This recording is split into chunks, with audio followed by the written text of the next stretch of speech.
This is not financial advice, not legal advice, for entertainment, educational purposes only, and anything I say is my opinion.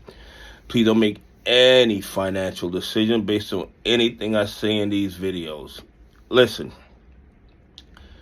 Shaquille O'Neal has agreed to pay $1.8 million to settle the lawsuit against him in the FTX fraud case. Okay? And you guys might think that is nothing, but what this tells me is that what I've been saying for the longest time is 100% true. You are allowed to rob retail investors.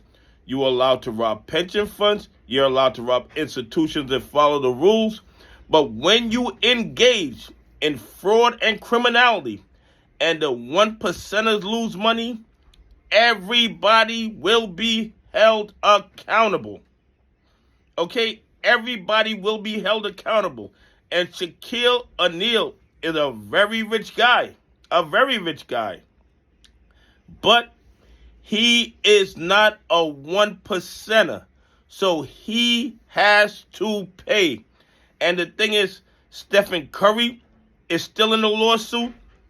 Tom Brady's still in the lawsuit. David Ortiz is still in the lawsuit. The bottom line is this. Our system is set up and enforced to let everybody know that you do not rob the 1%. If you rob the 1%, you will be held accountable. Look how fast Sam Bankman-Fried was arrested, brought to justice, and had his trial, conviction, and sentence.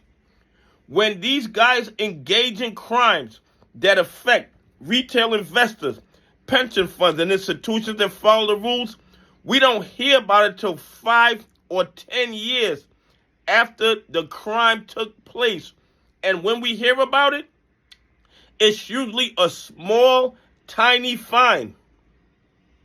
That's a percentage of what they made from the criminal activity, as long as the victims were retail investors, pension funds, and institutions that follow the rules. If you engage in criminal activity and the 1%ers lose money, you will be held accountable, and it will be fast and quick. Okay? They're not going to wait 5, 10 years to hold you accountable. They're going to hold you accountable right away. And they don't care if you're a famous athlete, if you're Shaquille O'Neal, if you're Tom Brady, if you're David Ortiz, if you're Stephen Curry.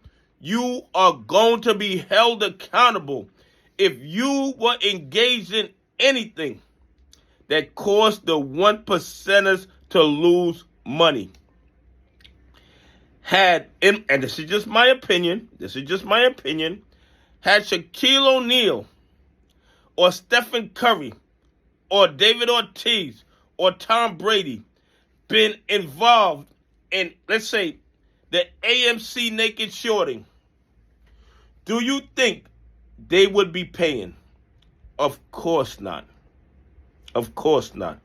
Because the DOJ, the SEC, and the FBI has made it known by their enforcement tactics that you are allowed to rob from retail investors, you're allowed to rob from pension funds, you're allowed to rob from institutions that follow the rules.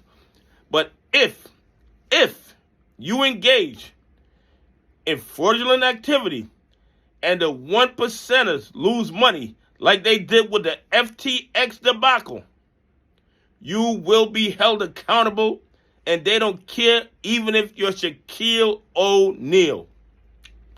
Anyway, please leave some comments. Tell me what you think.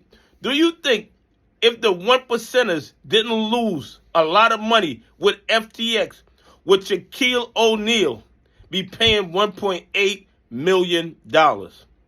Anyway, Have a great day. God bless, and I appreciate y'all on this journey with me.